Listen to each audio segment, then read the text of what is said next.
Bilang doktor, may 5 bakuna na hindi ko kailanman, pero talagang hindi ko, ituturok sa sarili ko. At ang pinakakakaiba ay kung ikaw ay mahigit 60 taong gulang, malamang na humihingi ka ng isa sa mga ito sa bote taon-taon na iniisip na ginagawa mo ang tama. Pero ang dahilan kung bakit ko iniiwasan ay hindi ang iniisip mo. Wala itong kinalaman sa mga teorya ng pagsasabuatan o kawalan ng tiwala sa agham. Sa kabaligtaran, ang desisyon ko ay batay sa pinakabagong agham na umiiral ngayon, at ang pag-alam dito ay maaaring literal na magligtas sa iyong buhay. Sa mga susunod na minuto, hindi lang sasabihin ko sa iyo kung alin ang mga 5 bakunang ito na hindi na dapat isipin pa ng isang updated na doktor, kundi ipapaliwanag ko rin ang malaking pagkakamali na ginagawa ng libu-libong matatanda sa pamamagitan ng patuloy na paghingi nito. At ang pinakamahalaga, bibigyan kita ng alternatibo, ang modernong bersyon na ligtas na inirerekomenda ko sa aking pamilya at sa aking mga pasyente. Ito ay hindi isang video upang takutin, kundi upang bigyan ng kapangyarihan, upang sa susunod na pagkakataon na kausapin mo ang iyong doktor ay hindi mo lang hingin ang bakuna sa pneumonia o ang booster para sa tetano. Ito ay upang malaman mo ng eksakto kung anong pangalan at anong teknolohiya ang hihilingin mo upang matanggap ng iyong katawan ang pinakamahusay na proteksyon na umiiral. Dahil sa medisina ng ika-21 siglo, hindi ito tungkol sa pagbabakuna o hindi, kundi sa paggawa nito ng matalino. Manatili ka sa akin. Kaya, ano ang malaking lihim? Bakit tatanggihan ng isang doktor ang mga bakunang nasa merkado na ng maraming taon? Ang sagot ay simple at kapag naintindihan mo ito, parang hindi ka panipaniwala na hindi pa ito masyadong pinag-uusapan. Ang dahilan kung bakit hindi ko kailanman ituturok ang mga 5 bakunang ito ay dahil para sa bawat isa sa mga ito ay mayroon ng bersyong 2.0. Isang alternatibo na mas malakas, mas matagal ang epekto, at sa maraming kaso ay mas ligtas, na partikular na dinisenyo para sa sistema ng depensa ng isang matandang tao. Isipin mo ito sa ganitong paraan. Ito ay parang may cellphone na 15 taong gulang na. Oo, nakakatawag ito, pero pipiliin mo ba ito ngayon kaysa sa isang smartphone na kumokonekta sa buong mundo? Mayroon itong kahangahangang kamera at baterya na tumatagal buong araw. Siyempre hindi. Sa medisina, eksaktong ganoon ang nangyayari. Ang agham ay hindi tumitigil at ang mga bakunang pinakamahusay noong isang dekada ay nalampasan na ng mga teknolohiyang nagbibigay ng proteksyong higit na superior. Ang problema ay maraming pasyente, at kahit ang ilang sistema ng kalusugan dahil sa kawalan ng galaw o kakulangan ng impormasyon ay patuloy na nag-aalok ng lumang bersyon, at ang nakamamatay na pagkakamali ay tanggapin ito ng walang tanong na iniisip na ang isang bakuna ay bakuna lamang. Pero ang pagkakaiba sa pagitan ng luma at bago ay maaaring pagkakaiba sa pagitan ng isang tahimik na taglamig o pagtatapos sa kama ng ospital. Kaya't susuriin natin ang mga ito isa-isa. Magsimula tayo sa laban sa isa sa mga tahimik na pumatay na pinakamapanganib para sa mga matatanda. Ang bakuna laban sa pneumococcal, ang pagod na mandirigma laban sa bagong sundalo. Ang unang bakuna na bilang doktor ay hindi ko kailanman ituturok sa lumang bersyon nito ay ang laban sa pneumococcal, at ito marahil ang pinakamahalaga sa listahan. Ang Streptococcus pneumoniae o pneumococcal ay isang bakterya na nagdudulot ng malaking pinsala sa mga matatanda. Hindi lamang ito nagdudulot ng pneumonia, na isa sa pangunahing sanhi ng pagka-ospital at kamatayan, kundi pati na rin ng meningitis, isang kakilakilabot na impeksyon sa utak at sepsis, isang reaksyong pang-inflamasyon na maaaring nakamamatay. Ang bakuna na hindi ko kailanman ituturok. PPSV23, Pneumovax 23. Sa loob ng maraming taon, ang ating pangunahing sandata ay ang bakunang PPSV23, na kilala bilang Pneumovax 23. Kung kailanman ay nagpabakuna ka laban sa pneumonia, malamang na ito ang nakuha mo. Ang 23 ay nangangahulugan na pinoprotektahan ito laban sa 23 iba't ibang uri ng bakterya. Mukhang maganda, di ba? Iisipin ng isa na mas marami ay mas mabuti, pero narito ang trick at ito ay problema sa teknolohiya. Ang PPSV23 ay isang bakuna ng polisakarido. Isipin na ang iyong sistema ng depensa ay isang hukbo. Ang bakunang ito ay parang nagtuturo sa iyong mga sundalo ng isang simpleng larawan ng kaaway. Nakikilala nila ito, oo, pero sa napakapinong paraan. Ang tugon na ginagawa nito ay mahina at, higit sa lahat, hindi lumilikha ng malakas na memorya ng depensa. Ito ay parang sa maikling panahon ay nakakalimutan ng mga sundalo ang mukha ng masama. Ito ay lalong malubha sa mga matatanda. Sa pagtanda, ang ating sistema ng depensa ay tumatanda rin. Isang prosesong tinatawag na immunosenescence. Ang hukbo ay nagiging mas mabagal. Ang mga sundalo ay mas pagod. Ang pagtuturo sa kanila ng simpleng larawan, ang bakunang PPSV23, ay madalas na hindi sapat upang makabuo ng depensang tatagal. Kaya kahit ito ang pinakamahusay na mayroon tayo noon, ang proteksyon nito ay hindi kailanman perpekto para sa mga higit na nangangailangan. Ang bakuna na talagang itiniturok ko at inirerekomenda, PCV15 or PCV20, Vaxneuvance at Prevenar 20. At dito pumapasok ang modernong agham. Ngayon ay mayroon tayong teknolohiyang higit na superior, ang mga bakunang conjugate. Ang mga inirerekomenda ko at dapat hingin ng lahat ng matanda ay ang PCV15, Vaxneuvance at lalong mabuti ang PCV20, Prevenar 20. Hintay, 20 ay hindi kukulangin sa 23. Oo, pero dito ang kalidad ay lumalampas sa dami. Ito ay mga bakunang conjugate. Ano ang ibig sabihin nito? Balikan natin ang hukbo. Ang bakunang conjugate ay hindi lamang nagpapakita ng larawan ng kaaway sa iyong sistema ng depensa. Ang ginagawa nito ay kunin ang larawang iyon at idikit ito sa isang protina na kinamumuhian at agad na kinikilala ng sistema ng depensa. Ito ay parang ilagay ang larawan ng kaaway sa katawan ng isang kriminal na may record na sa iyong mga sundalo. Ang kombinasyong ito ay nagdudulot ng reaksyong higit na malakas. Hindi lamang nito ina-activate ang mga sundalong nasa unahan, kundi tinatawag din ang mga opisyal sa mataas na ranggo. Ang pakikipagtulungang ito ay lumilikha ng tugon na mas malakas, mas matalino at, higit sa lahat, lumilikha ng memorya ng depensa na pangmatagalan. Ang iyong hukbo ay hindi lamang natutong kilalanin ang kaaway, kundi naglalagay din ng plano ng labanan upang lipulin ito sa loob ng maraming taon. Para sa isang taong may tumatandang sistema ng depensa, binabago nito ang lahat. Ang PCV20 sa isang solong turok ay nagsasanay sa iyong katawan ng mas epektibo. Ang mga gabay ng Centers for Disease Control and Prevention, CDC, at iba pang ahensya ng kalusugan ay malinaw na nagre-rekomenda na ang mga matanda ay pumili ng PCV20. Ang usapan sa iyong doktor ay dapat magsimula rito. Ako ba ay kandidato para sa bakunang conjugate na PCV20? Hindi ito tungkol sa pag-iwas sa ubo.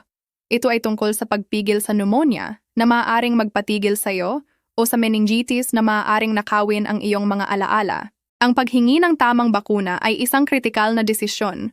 Ang bakuna laban sa herpes zoster, ang ruletang Ruso laban sa bulletproof vest. Ang pangalawang bakuna na hindi ko kailanman ituturok ay ang lumang laban sa herpes zoster, na kilala bilang kulebrilla. Sa kabutihang palad, ito ay halos isang piraso na ng museo na sa maraming bansa. Pero mahalagang malaman mo ang pagkakaiba dahil ang sakit na pinipigilan nito ay isa sa mga pinakamasakit na karanasan na umiiral. Ang herpes zoster ay ang muling paggising ng virus ng bulutong tubig. Ang virus ay hindi nawawala, nananatili itong natutulog sa ating mga ugat. Pagkaraan ng mga dekada, kapag ang sistema ng depensa ay humihina, ang virus ay maaaring magising at kapag ginawa nito, nagdudulot ito ng pamamantal ng mga butlig na may hindi mabata na sakit na inilalarawan bilang paso, tusok, kuryente. Pero ang pamamantal ay simula lamang. Ang pinakakinatatakutang komplikasyon ay ang postherpetic neuralgia, isang talamak na sakit na maaaring tumagal ng buwan, taon, o kahit buong buhay. Ito ay isang sakit na sumisira sa kalidad ng buhay. Ang bakuna na hindi ko kailanman ituturok. Zostavax. Sa loob ng isang dekada, ang tanging option ay Zostavax. Ang bakunang ito ay hindi na available sa mga merkado tulad ng Estados Unidos mula 2020 at kahit maaaring matagpuan sa ibang lugar ay lubusang nalampasan na. Ang Zostavax ay bakuna ng live attenuated virus, isang pinahina na bersyon ng virus. Ang ideya ay bigyan ng kaunting tulak ang sistema ng depensa upang mapanatili ang virus sa kontrol at gumagana ito ng bahagya. Mayroon itong tatlong malalaking problema. Una, ang bisa nito ay katamtaman, halos 51% lamang. Pangalawa, ang bisa nito ay bumabagsak sa edad, bumababa sa mababang 18% sa mga mahigit 80 taong gulang, eksakto kung kailan ito higit na kailangan. At pangatlo, dahil ito ay live virus, mapanganib ito para sa mga taong may napakahina na depensa. Ang bakuna na talagang itiniturok ko at inirerekomenda, Shingrix. At noon, Noong 2017 dumating ang revolusyon, ang Shingrix. Ito ang bakuna na inirerekomenda ko ng buong tiwala at ang dapat hingin ng lahat ng matanda na mahigit 50 na taong gulang. Ang Shingrix ay isang obra maestra. Ito ay recombinant vaccine na may adjuvant. Alam kong mukhang komplikado, pero ang konsepto ay brilyante. Recombinant. Sa halip na pinahina na virus, ang mga siyentipiko ay gumagawa lamang ng isang susi na protina ng virus. Walang virus na buhay o patay. Imposible na magdulot ito ng sakit. May adjuvant. Ito ang lihim na sangkap. Pinagsasama nila ang protinang iyon sa isang substance na gumagana bilang alarma para sa sistema ng depensa, ginigising ito at ginagawang mas malakas at matagal ang tugon. Ang mga resulta ay kahanga-hanga. Ang Shingrix ay may bisa na mahigit 90% sa pagpigil sa zoster, kahit sa mga taong mahigit 70 at 80 taong gulang. Kung saan nabigo ang Zostavax, doon kumikinang ang Shingrix. Bukod dito, ito ay ligtas para sa karamihan ng mga taong may mahinang sistema ng depensa. Oo, nangangailangan ito ng 2 dosis at maaring masakit ang braso o medyo magkasakit ka ng isang araw, pero iyon ay senyales na ang iyong sistema ng depensa ay naghahanda ng unang klaseng depensa. Ito ay maliit na halaga upang maiwasan ang mga tao ng nakakapinsalang sakit. Kung kailanman ay nagpabakuna ka na ng Zostavax, ang rekomendasyon ay malinaw. Dapat kang magpabakuna muli sa Shingrix. Ito ay parang palitan ang vest na tela sa isa na titanyo. Ang bakuna laban sa trangkaso. Ang ordinaryong sundalo laban sa mga espesyal na puwersa. Bawat taglagas ay dumarating ang parehong ritual, ang kampanya ng pagbabakuna laban sa trangkaso o influenza. At dito tayo nahaharap sa pangatlong halimbawa, isa na banayad, pero napakahalaga. Ang trangkaso ay hindi sipon. Para sa isang matanda ay maaaring mapanira. Iniiwan nito ang katawan na mahina laban sa bacterial pneumonia at lubos na pinatataas ang panganib ng atake sa puso o stroke. Sa pagitan ng 70% at 85% ng mga kamatayan dahil sa trangkaso ay nangyayari sa mga taong 65 taong gulang o higit pa. Ang bakuna na hindi ko kailanman ituturok kung mahigit 65 ako. Ang bakunang standard dose. Kapag pumunta ka sa botika at humingi ng bakuna laban sa trangkaso, ang karaniwan ay inaalok sa iyo ang standard dose.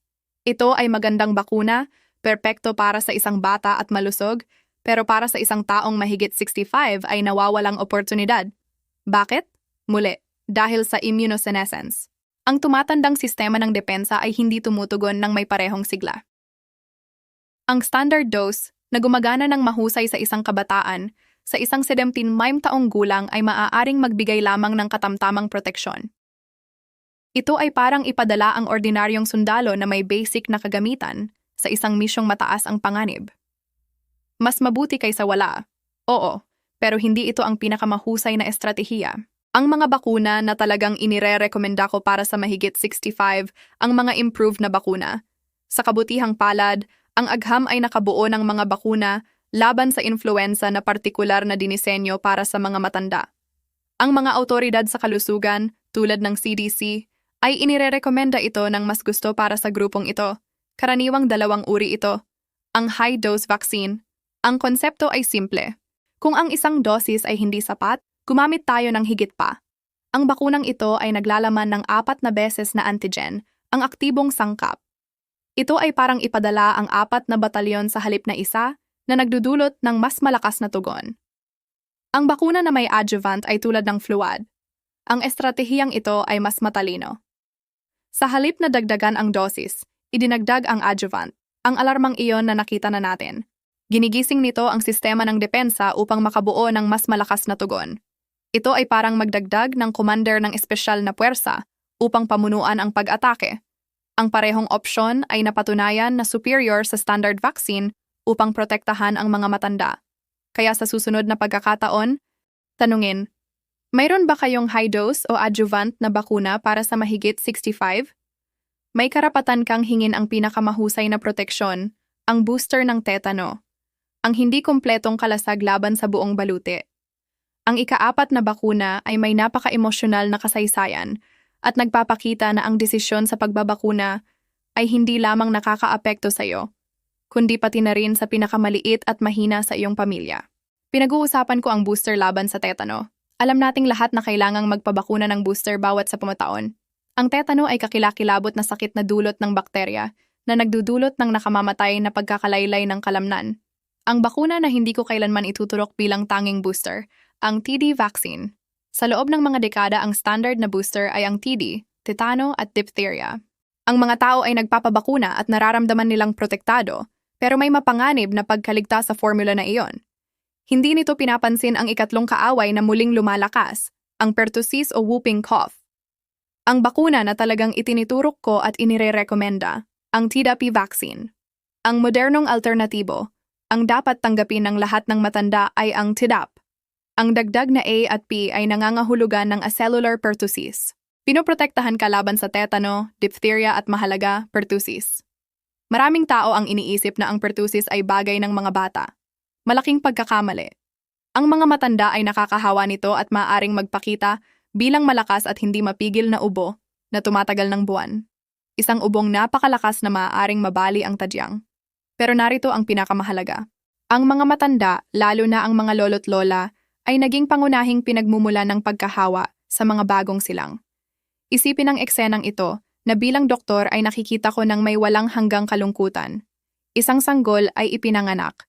Ang lolo na may simpleng matagal na ubo ay pupunta upang makilala ang kanyang apo, hahawakan ito, hahalikan, nang hindi alam na inililipat niya ang pertussis. Para sa matanda ay abala lamang.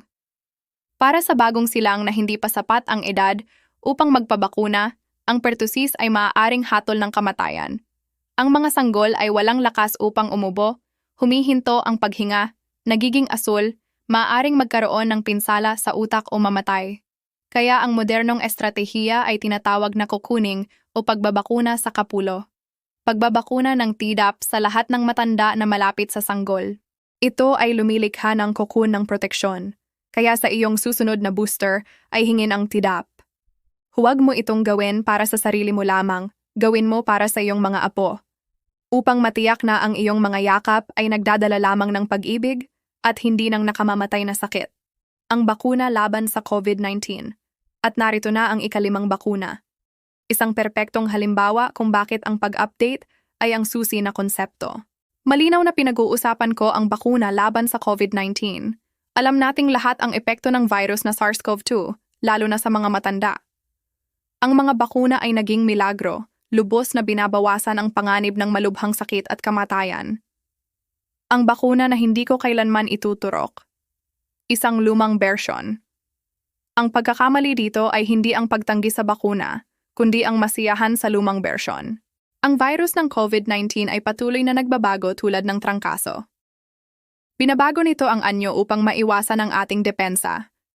Ang mga unang bakuna ay dinisenyo para sa orihinal na bersyon ng virus, pero sa pagdating ng mga bagong variant tulad ng Omicron at ang mga sublineage nito, ang bisa ng mga orihinal na bakuna ay bumaba. Ang pagtuturok ngayon ng booster mula sa bakunang dinisenyo para sa variant na 3 taon na ang nakalipas ay parang gumamit ng mapa ng daan noong 1990 upang mag-navigate sa isang lungsod. Binibigyan ka nito ng pangkalahatang ideya, pero makakaharap ka ng mga blind alley. Ang bakuna na talagang itiniturok ko at inirerekomenda ang taunang updated na formula. Ang tamang estratehiya, ang ginagamit ng mga siyentipiko, ay pareho sa trangkaso. I-update ang bakuna ng panapanahon upang tumugma sa mga variant na nagpapalipat-lipat. Bawat taon ay sinusuri ng mga eksperto ang datos at nagre-rekomenda ng bagong formula. Halimbawa, noong Taglagas 2023, ang bakuna ay na-update para sa subvariant XBB 1.5. Para sa season 2025-2026, ang formula ay na-update na naman upang labanan ang pinakabagong strains. Kaya ang bakuna na inirerekomenda ko ay laging ang pinakabagong bersyon na available, ang updated na booster para sa kasalukuyang season. Ito ay parang i-update ang software ng iyong GPS sa pinakabagong mapa. Para sa isang matanda, ito ay mahalaga. Ang kanyang sistema ng depensa ay nangangailangan ng pinakatumpak na tool. Huwag mahulog sa pandemic fatigue. Ang COVID-19 ay patuloy na panganib. Hingin mo laging ang updated na bakuna laban sa COVID-19 para sa kasalukuyang season. Sa kabuuan, tingnan natin upang malinaw. Bilang doktor, syempre naniniwala ako sa mga bakuna. Isa ito sa pinakamalaking tagumpay ng sangkatauhan, pero naniniwala ako sa matalinong pagbabakuna. Balikan natin ang 5 update na maaaring magligtas sa iyong buhay. Para sa pneumonia, huwag hingin ang lumang PPSV23. Hingin ang modernong conjugate vaccine, ang PCV20. Gusto mo ba ng personal na tagasanay para sa iyong sistema ng depensa? Para sa herpes zoster, Culebrilla, layuan ang lumang Zostavax. Ang tanging option ngayon ay Shingrix, na nagbibigay sa iyo ng mahigit 90% proteksyon. Para sa trangkaso, kung mahigit 65 ka, huwag masiyahan. Hingin ang high dose or ang may adjuvant. Para sa tetano, sa iyong susunod na booster, hingin ang Tdap upang protektahan ang sarili mo at ang mga sanggol sa iyong pamilya laban sa pertussis. Para sa COVID-19, hingin laging ang updated na bakuna para sa kasalukuyang season, ang laban sa pinakabagong variant. Ang mensahe ay hindi takot, kundi kapangyarihan. Ngayon ay mayroon ka ng kaalaman upang hawakan ang iyong kalusugan. Ngayon, ang pinakamahalagang usapan na maaari mong gawin ay sa iyong doktor. At huwag dumating na nagsasabi, nakita ko sa video sa internet, dumating ka na may listahan. Isulat ang mga pangalang ito, PCV20, Shingrix High-Dose Influenza, Tdap Updated na COVID. Tanungin mo, Doktor, ako ba ay kandidato para sa mga modernong bakunang ito? Gusto ko ang pinakamahusay na proteksyon. Ipakita mo na ikaw ay isang informed na pasyente at kung ang impormasyong ito ay nakatulong sa iyo, ibahagi ito. Ipadala ang video na ito sa iyong mga magulang, sa iyong mga lolo't lola, sa iyong mga kaibigan. Maaari mong ibigay sa kanila ang impormasyong maaaring magligtas sa kanila mula sa malubhang sakit. Isang simpleng pag-click ay maaaring gumawa ng malaking pagkakaiba. Salamat sa pagsama sa akin. Tandaan, ang pagtanda ay hindi maiiwasan, pero ang magkasakit dahil sa isang bagay na maaaring maiwasan sa maraming kaso ay isang pagpili. Piliin ang agham, piliin ang matalinong pag-iwas. Piliin ang pinakamahusay na proteksyon na mayroon ang modernong medisina para sa iyo.